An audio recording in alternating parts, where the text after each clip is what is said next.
Apryl Pooley, who is a graduate student at Michigan State University in neurosciences, is it? Yes. And she is a year or two away from graduation, but her life has taken a different turn. She's going to be a speaker at next week's TED Talk, talking about, and I'm picking up some of the themes of the book that she has produced, which has caused quite a bit of conversation. Now, you said that this relates to you. You decided to write about your personal experiences, and in some ways this all came about as a result of, or at least attention to this issue came about when the university invited George Will to speak. Is that what was one of the triggering incidents? That was one of the incidents that triggered me to get involved on campus in these issues. I had already written the book at that point, but I hadn't had any plans to publish it yet.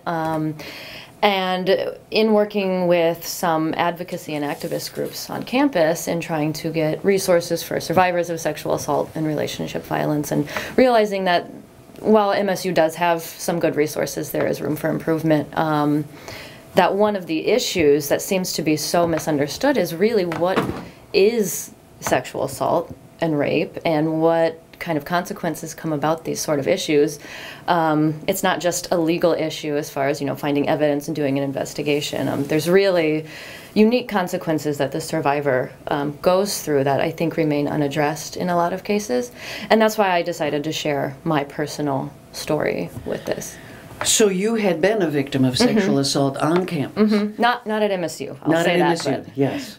But it highlights the fact that there's been renewed attention to the issue of sexual assault on campus. Part of that is the result of some research about numbers, but I don't know that that's really, I think it's part of the challenge is that certain universities have ended up under Title IX scrutiny. Yeah. As a result, Michigan State is one of them, as a result of concerns about whether having this sort of two-track system, which is a sort of institutional approach to the problem. How will we deal with students who have these problems on campus? How will we treat victims? How will we treat offenders? What will be the consequences of various kinds of behaviors? And then when does it go to the legal system? And who should, and it's sort of a strange two-track system, and it seems to me, if I could be candid about it, somewhat class-based. If you're in high school and somebody assaults you, they call the police, and but if you come to college, at universities, it's treated in a different system. It's treated different institutionally. What was your experience like, and how did that illuminate some of these issues in your own life? Well, I will say that, so my first experience, I actually was in high school, but it was at a fraternity house on campus. That it was a friend who had graduated the previous year was then going to campus in town, in the university where my high school was. And then I had another experience, it was 3 years later, that was on campus at the university I was going to. So, I mean, even when I was in high school, though, there was really no response to it because, the people I went to first were my friends. And I said, hey, this happened. Yeah. And that's when I received responses of, well, you shouldn't have been there in the first place, you shouldn't have been drinking, or this is just what happens, everybody goes through this. It was kind of those responses, and then I really decided not to talk about it anymore. I thought, okay, I'll just get over it. And I didn't, and it just, I kept having nightmares, it kept getting worse, and I just couldn't stop thinking about it. And that's where the PTSD part of it comes in, which I didn't realize at the time. It was, 9 years later almost when I was diagnosed with PTSD. Post-traumatic stress disorder. Yeah. But as far as, how universities respond to this issue, domestic violence and sexual assault are not unique to college campuses by any means, and I don't even think they're more common on college campuses than they are anywhere else. The issue is that students, are part of this community, and they expect the university to respond to them when they need help and to provide resources, because this is where you get your health care, this is where, on campus, and where your social activities are, and it's really, the community that you thrive and survive and live in. And when you go to seek help from the university and you can't find it, students don't really know where to go. Are they supposed to go out to...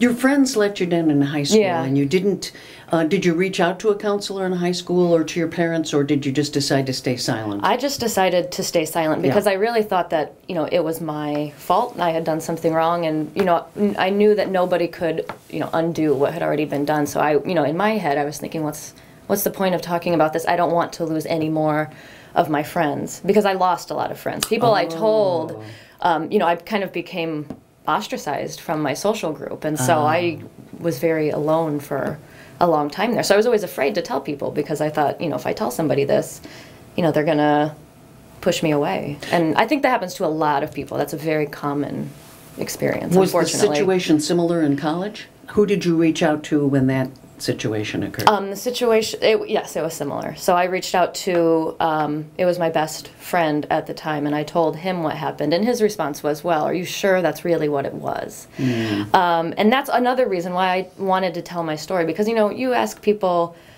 what they think about rape. And everyone's going to say, oh, it's terrible. It's the worst thing you could do to somebody.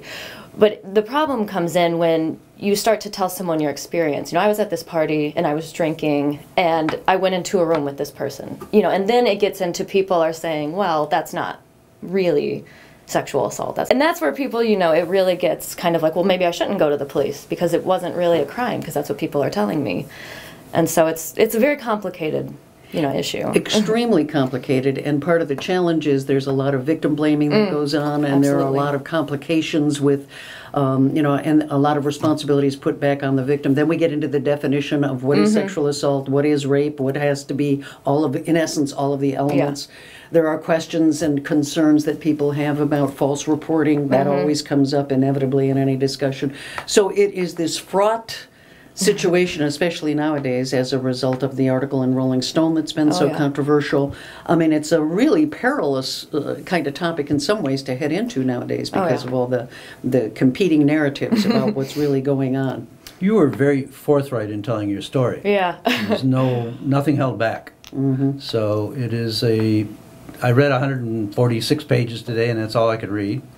Not because I couldn't have read more, but it's something you have to put down because it's a difficult story to tell, and you told it well. The book is Shadow Brain, and it's a memoir, and it's available now, right? Yep. I think a lot of people should read it, especially men. Oh. That's part of the discussion that doesn't happen. So I think so. I think it takes two to be involved in a rape, I'm pretty sure. And so there's always someone else that needs to know what's going on in people's heads, and this tells me what's going on in a person's head during this period. Many years ago on campus, I was doing research for the book I was writing on community policing, and I went to talk to the campus police chief, and this is many chiefs ago. And he wanted to give me an example of what he said was community policing. And he said that he wanted me to understand that he was an innovator in that area because 7 young women had been sexually assaulted by the same man on campus. Wow. And it was an acquaintance rape kind of situation. He wasn't lurking in the bushes. He was somebody who courted women, groomed them, and then sexually assaulted them. And he said he handled it, he felt, just wonderfully because he said the young man came from such a good family and was such a nice young man that he didn't want to ruin his life. And so he worked with the family so that instead of having to ruin the young man's life, he was able to get him help. And I was, of course, sitting there seething, thinking about, he was using this as an example of community policing, a topic I'm passionate about, as being something that would not be used in that way, all right? And I said to him, well, then what was the long-term consequences? When you followed up and asked what happened to this young man and kept track of him over the years, what did you learn? Well, gee, I never saw him again, and I never talked to the family. But that was the way that many universities handled these situations in the past. They really felt, I guess, some sort of obligation to deal with them informally and unofficially. And I mean, there are times where I question whether the criminal justice system does a better job. But from your perspective, what should someone in that circumstance do now?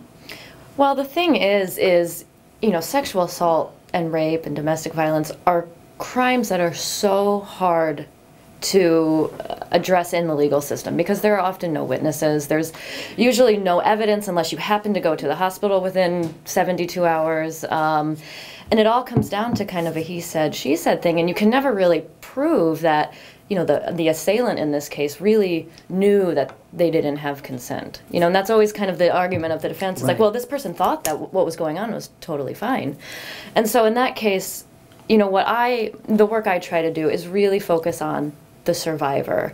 And, regardless of whether what happened to them can be considered a crime, in the justice system, if they feel like they were violated and they had this, horrible experience, they deserve to be able to get help and resources they need to recover. And I think that's something that often gets muddled up in the legality of it, that people are looking for evidence and whether what happened was really a crime when, you know. Services for the survivor should be the priority. Yes, I agree with you completely, because I have seen people get caught up in the expecting justice from a system that is really not designed to deliver it for victims in many cases.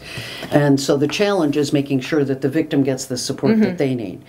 Are there adequate resources at most universities to provide that kind of support? I know a situation just recently where someone went in for help and they were told, well, we'll try to get you in within the next 2 weeks, kind of, you know, I mean, there isn't always capacity. Yeah, most universities, there are absolutely, some universities don't have any kind of campus resources. MSU, actually, the sexual assault program was the first campus-based sexual assault program. They're celebrating their 35th anniversary this year.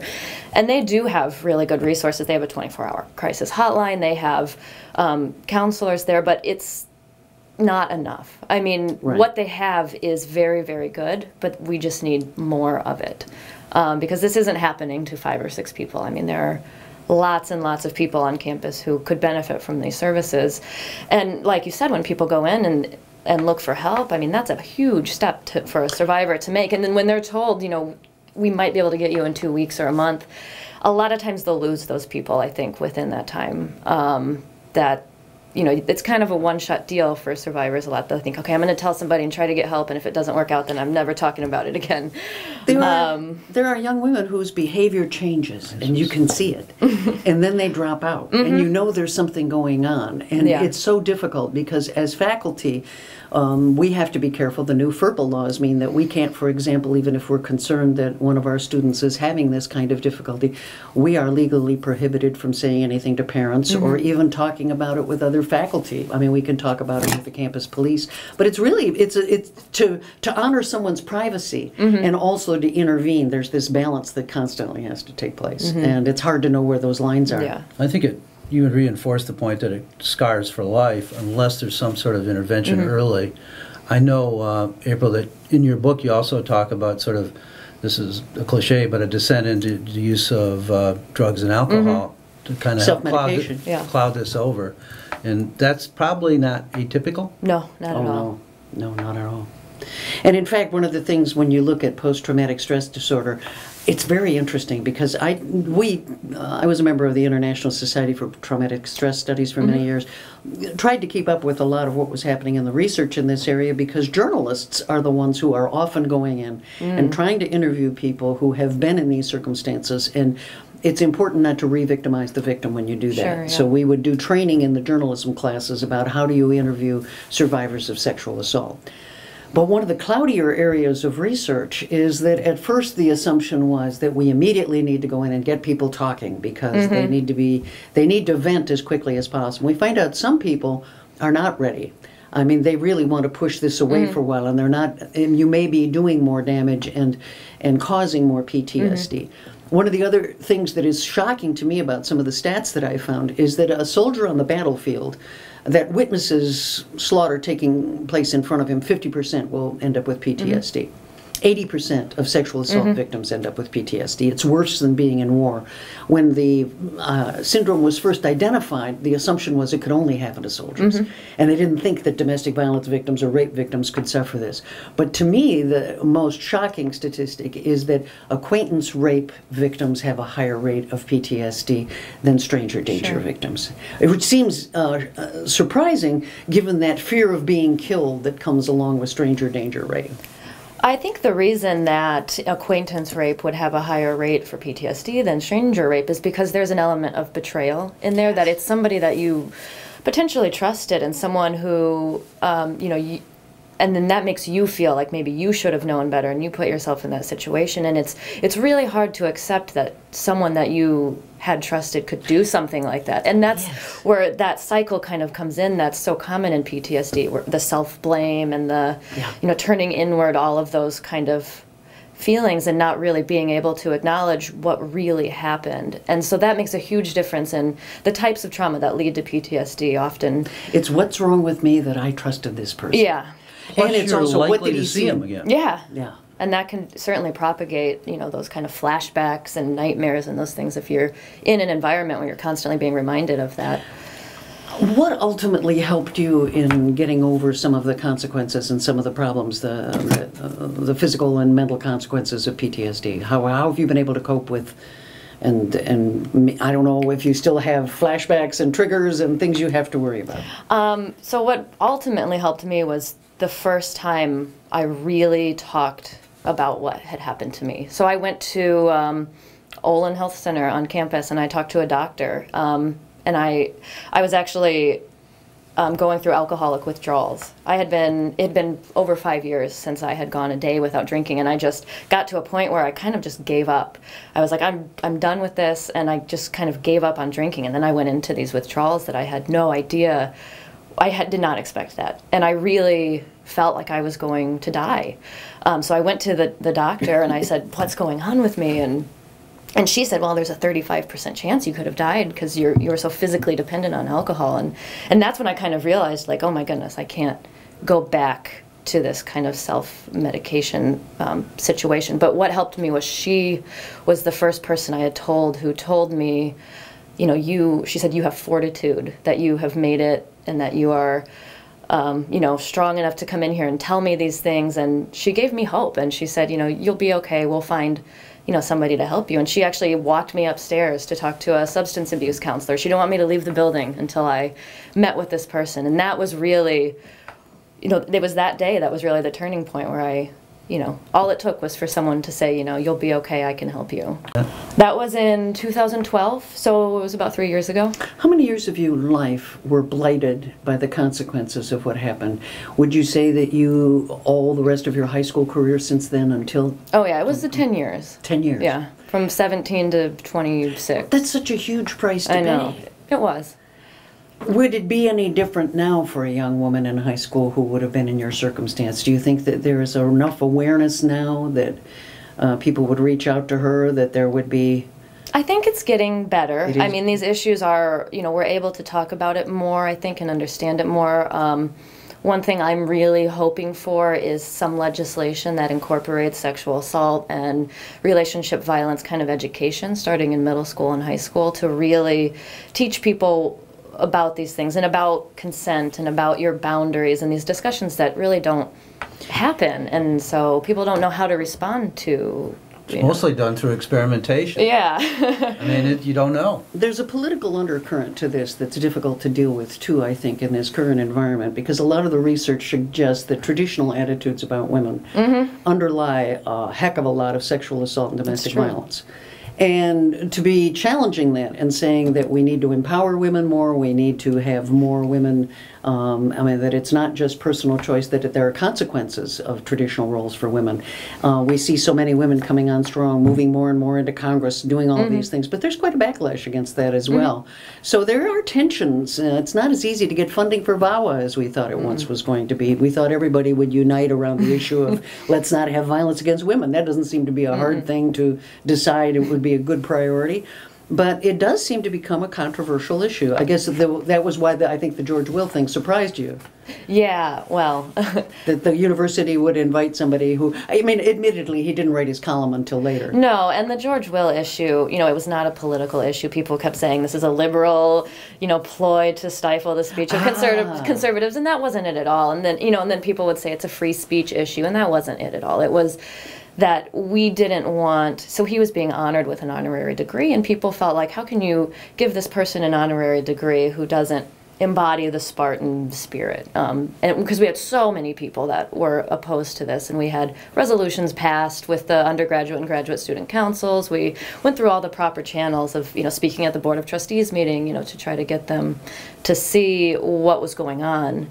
And so the issue really became that the students kind of realized that they don't really have any voice in the kind of environment that they want to have, and who was addressing them at their own graduation. And that's why students said that this, having George Will speak at commencement, was making them feel unsafe. It wasn't that they were afraid that he was going to come after them or that there was going to be some kind of backlash. It was just that out of all of this we realized that, you know, what happens when we're in trouble? Like, we can't, the university may or may not be able to respond to us because I was part of the sexual assault task force on campus that Sherry Murgatroyd put together years ago, and that's been very active in trying to do things to raise awareness on campus. There are programs for freshman women coming in now that are trying to do this, raise awareness among freshman men as well. But there are elements of culture that really are a challenge, I think, for universities, because it's the first time kids are out on their own. There's alcohol in a lot of situations and a lot of freedom, and we do have elements of the culture. I wonder, as you look at pop culture, I don't want to become one of those blue-nosed conservatives that says, you know, all of a sudden we have to crack, no more Beyonce, she's the root of all evil. But, I mean, I do think that it's a challenge for a young person to navigate this nowadays. Bill and I were just looking at the life of Agafia. That was not her problem, but the guy moved in down the hill and he was still a problem. I mean, even Agafia, 168 miles away from anybody else, some guy moves there because he apparently wants to get his hands on her. I mean, that was not a healthy situation for Agafia. You know, I mean, it's a challenge for women to navigate these shoals nowadays. How does a young woman today get a handle on leading a healthy life as a young college student and navigate these 4 years without those kinds of issues? Yeah, I mean, I want to say that, you know, these issues certainly aren't new. I mean, they've been going on for centuries and centuries, probably since the beginning of, you know, the human race. I mean, so we can't blame it on Beyonce or the media. I mean, and some people want to say that, like, oh, this is happening, or this is a new issue, and it's really not. So as far as, I think the thing that is new, though, that makes it very difficult for young people today is social media. And I'm thinking, when I was in high school and that happened to me, Facebook didn't exist at that time. And I was just thinking, how much worse would that ostracization have been if that had been all over the internet?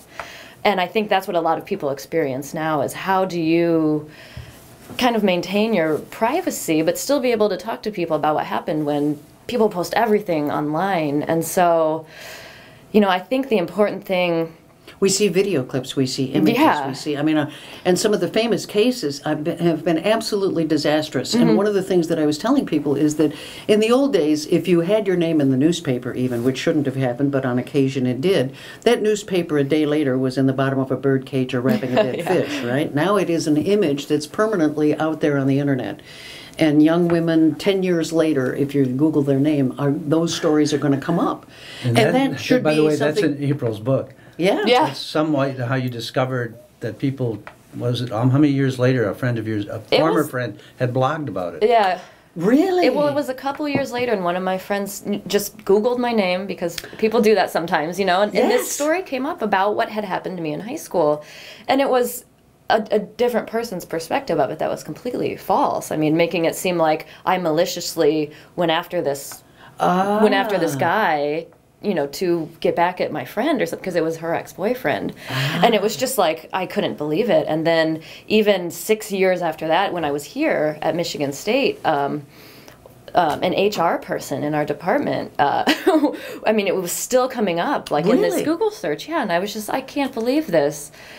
The level of trolling that goes on, especially on media that allow anonymity, which of course means Twitter. Twitter is a real problem. It really creates such a hostile environment for so many young women that it's very difficult for them to come out and tell their story, because they face that kind of backlash. I mean, we even look at Gamergate, things like that there's just an anti-female misogyny out there in some quarters, which worries me in a sense, because I guess I felt that had not been as blatant before. But it just seems as though it's in your face on the internet in a way that I hadn't seen maybe 10 years ago. Yeah, and what I would like to see change as far as a culture change is that women should be able to come out and say what happened to them and not fear that kind of backlash. I mean, that's what needs to happen. We need to create an environment where people feel safe to tell people what happened to them. But it's not right now. It's not safe, because you do risk being blamed. You risk losing your friends. You risk... You know, the police may be telling you that there's nothing they can do, and, you know, so it's... We do know that the rates, you know, are higher in terms of suicide as a consequence of sexual assault. I mean, we have seen a situation where I think we're a little bit aware now that it's not just women who are victims either. Yeah. I mean, one of the things that was, I think, a positive consequence of the Catholic Church scandals were the fact that male victims came forward and talked about their own sexual assault. Prior to that, if you went to the FBI statistics, for example, you would see that there were 75 to 80,000 reported rapes, all female, and an asterisk saying we don't have enough numbers to count men. Now, we know from the research that maybe they're not, it's not at the same rate, but it's nowhere near that kind of disparity. So we're now able to see that this is not just a problem that women suffer, but the stigma for men is even worse to try to come forward and to talk about some of these issues. It's a very big challenge. It's a challenge for reporters as well. What do you think of one of the questions that I get constantly from students is, what do I think of the policy about whether the sexual assault victim's name should or should not be used? Now, my position has always been, leave it up to the victim. Exactly. Okay. I think everything, as far as investigation, as far as reporting, even in the media, the victim should always be given more control over how their the evidence they present and the story they tell is used. Because it's a very personal story. It's not just, a crime where, someone stole your laptop and people compare it to that all the time. It's intimate violence. Yeah. And so it's a sensitive issue that should be given. We try to give reporters, especially young rookies, the tools to do this well, because unfortunately, understaffed newspapers nowadays often send the rookie out to do these stories because nobody wants, if you have some seniority, to do the crime stories anymore. But they can do a lot of damage if they're not given training. Michigan State, I think, was one of the first universities in the country to have the Victims in the Media program, which was an important element. April, do you think that the George Will event caught MSU's attention now? Do you think they're going to react differently? Because I thought something good came out of that. Yeah, I think something good. I think the Title IX scrutiny may have... That may have had something to do with it, too. Yeah, well, they came first. You know what I think really good came out of that? So we were kind of maybe disappointed initially that, okay, we didn't stop him from coming. But, what really happened was this group of students who are really solidified in supporting survivors of this kind of violence really came. We are still together, and we have formed this really solid group of people. And I think that's what's important for helping more survivors, is to know that there is support on campus for them. And the more visible we are about what we're doing, and that's why we were protesting. We weren't at that point, we knew he wasn't going to get uninvited. We were protesting to show the people who maybe felt like their voice was being oppressed, and marginalized, that this group of people, we had 200 or 300 people out there protesting, that there are people here who support you. Well, and that was the point. One of my concerns is that there was a peak in what I would call the victims' rights movement, and it really has waned, as we've seen. And I think it's important to draw attention to that. I hope to get you back soon so that we can talk about the victims' rights movement and how that needs to be revitalized. And tell us when the